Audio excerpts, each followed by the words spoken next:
Good morning વિદ્યાર્થી મિત્રો, તમે બધા કેમ છો? મજામાં?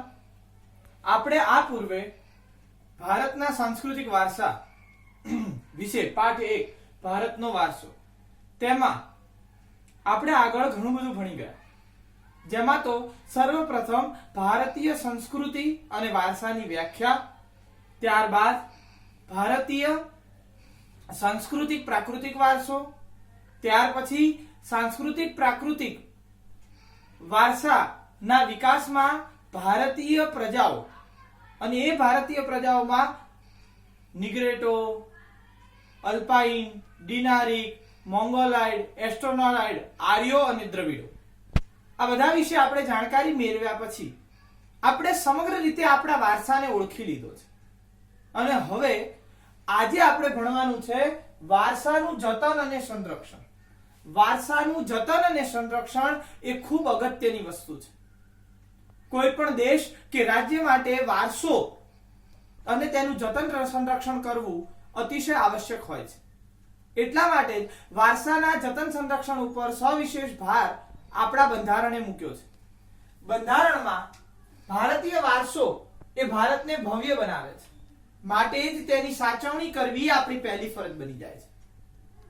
કારણ કે કોઈ પણ દેશને ભવ્ય બનાવે છે તેનો વારસો, તેની સંસ્કૃતિ, ત્યાંની શિલ્પ સ્થાપત્ય કલાઓ, ત્યાંની સાહિત્યિક કલાઓ, ત્યાંની રહેણી કહેણી, આ દરેક વસ્તુ કોઈ પણ દેશને એક શ્રેષ્ઠ સંસ્કૃતિ પ્રદાન કરે છે અને આ સંસ્કૃતિના વિકાસમાં ભારતીય વારસાએ આપણને ઘણું બધું આપ્યું છે.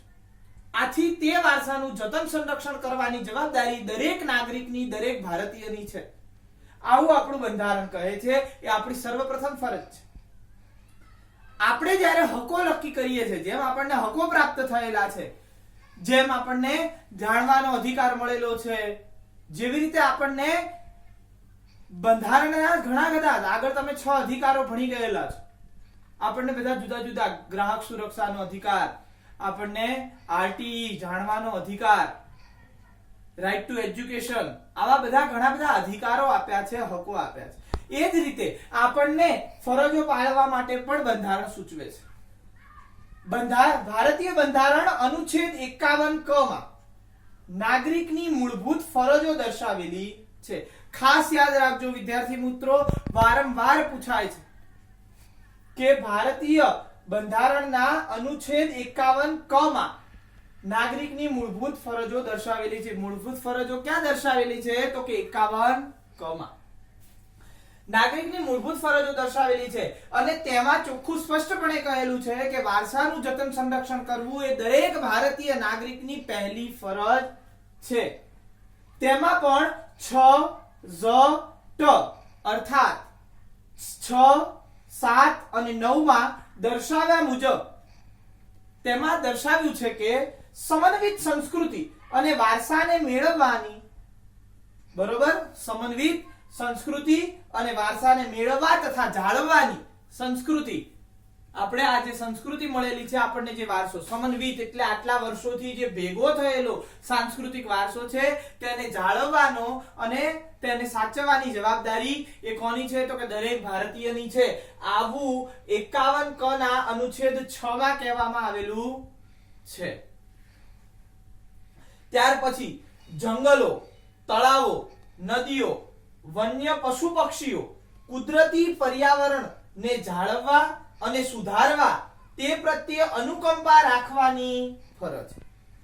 બીજામાં શું કહે છે કે જમાં શું કહેવામાં આવ્યું છે કે જંગલો છે, તળાવો છે, જે આપણો પ્રાકૃતિક વારસો છે, ભૂમિ દ્રશ્યો છે, જંગલો, વારસો, નદી, વન્ય પશુઓ, પંખીઓ, કુદરતી પર્યાવરણ, કુદરતી સંસાધનો જે આપણને પ્રાપ્ત થયેલા છે, તેને સારી રીતે જાળવવાના, તેને એમાં સુધારો લાવવાનો, તેમાં વિકાસ કરવાનો અને તે પ્રત્યે બધા પ્રત્યે દયાભાવ, અનુકંપા રાખી તેને પોતાનું સમજી અને તેને રાખવાનો, જાળવવાનો કે તેને સાચવવાની જવાબદારી કોને આપેલી છે? તો કે ભારતીય નાગરિકને આપેલી છે. ત્યાર પછી છે જાહેર સાંસ્કૃતિક મિલકતો ને સાચવવાની અને વિકસાવવાની ફરજ. આપણી જે જાહેર અને સાંસ્કૃતિક મિલકતો છે બધી, બરોબર, આપણે ઘણી બધી જગ્યાએ જતા હોઈએ, આપણે પર્વતોમાં ફરવા જઈએ, આપણે મોટી મોટી શિલ્પ સ્થાપત્ય ના સ્થળોએ ફરવા જઈએ, બરોબર, આગ્રા જઈએ, ચાંપાનેરના કિલ્લામાં ફરવા જઈએ, ભદ્ર ફોર્ટ જઈએ, બરોબર. આવા ઘણી બધી જગ્યાઓ છે જે શિલ્પ સ્થાપત્ય કલાની દ્રષ્ટિએ, વારસાની દ્રષ્ટિએ બહુ અગમ્ય છે, શ્રેષ્ઠ છે. આવી જગ્યાએ આપણે જતા હોઈએ ને ત્યારે ત્યાં જે લીટા કાઢીએ, એની ઉપર ચિત્રો દોરીએ, દિલમાં નામ લખીએ, આવું બધું આપણને જ્યાં ત્યાં થૂકીએ, કચરો ફેંકીએ, તે શિલ્પ સ્થાપત્યને તોડીએ, ફોડીએ, બરોબર, ત્યાંની આવેલી મૂર્તિઓને નુકસાન કરીએ તો એ તરત એક મોટો ગુનો બની જાય છે આપણા માટે. કારણ કે આપણા ભારતીય બંધારણમાં 9મા, બરોબર, 51 ના અનુચ્છેદમાં 9મા ભાગમાં કહેવામાં આવ્યું છે કે જાહેર સાંસ્કૃતિક મિલકતોને સાચવવાની અને વિકસાવવાની ફરજ એ નાગરિકની છે. જો નાગરિક આમ નથી કરતો તો તે દંડને પાત્ર છે. આ બધી આપણી ફરજો છે. આમ આપણે આપણી ફરજો અને વારસાના જતન સંરક્ષણને સમજવાની જરૂર છે. વિદ્યાર્થી મિત્રો ખાસ યાદ રાખજો, બોર્ડમાં પરીક્ષામાં 3 માર્કના પ્રશ્નોમાં કે 2 માર્કના પ્રશ્નોમાં ભારતીય વારસાનું જતન અને સંરક્ષણ વારંવાર પૂછાય છે.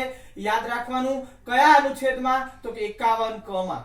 કઈ વસ્તુ, તો પહેલા તો કે સમન્વિત સંસ્કૃતિને વિકસાવવાનો તથા તે સમન્વિત સંસ્કૃતિને જાળવવાનો. ત્યારબાદ પ્રાકૃતિક વારસો, જંગલો, જમીનો, તળાવો, નદીઓ, વન્ય પશુ પક્ષીઓ પ્રત્યે અનુકંપા રાખવાની તથા તેમને જાળવવાની, સાચવવાની ફરજ. અને ત્રીજા નંબરે જાહેર સાંસ્કૃતિક મિલકતો છે, શિલ્પ સ્થાપત્યો વાળા સ્થળો છે, જે આવા જાહેર સાંસ્કૃતિક સ્થળો હોય, વારસાકીય સ્થળો હોય, તેને જાળવવાની, સાચવવાની ફરજ. આ 3 મુખ્ય વસ્તુઓ આપણને વારસાના જતન અને સંરક્ષણમાં સમજાવવામાં આવી છે. તો આને આપણે સમજીએ અને સુયોગ્ય રીતે, સુવ્યવસ્થિત રીતે આપણા જીવનમાં ઉતારવાની જરૂર છે. તો જ આપણે આપણી સંસ્કૃતિને, આપણા વારસાને પ્રગતિ અને ઉત્તરોત્તર શ્રેષ્ઠતા તરફ લઈ જઈ શકીશું. આમ અંતે આ પાઠને હવે અહીંયા આપણે પૂર્ણ કરવા જઈ રહ્યા છીએ ત્યારે હું તમને વિદ્યાર્થી મિત્રો જણાવી દઉં કે પહેલાથી જે એક સંસ્કૃતિની વ્યાખ્યા આવી, ત્યાર પછી વારસા વિશેની વ્યાખ્યા આવી. સંસ્કૃતિ અને વારસાને સમજ્યા પછી વારસાના 2 પ્રકારો આવ્યા, પ્રાકૃતિક વારસો, સાંસ્કૃતિક વારસો.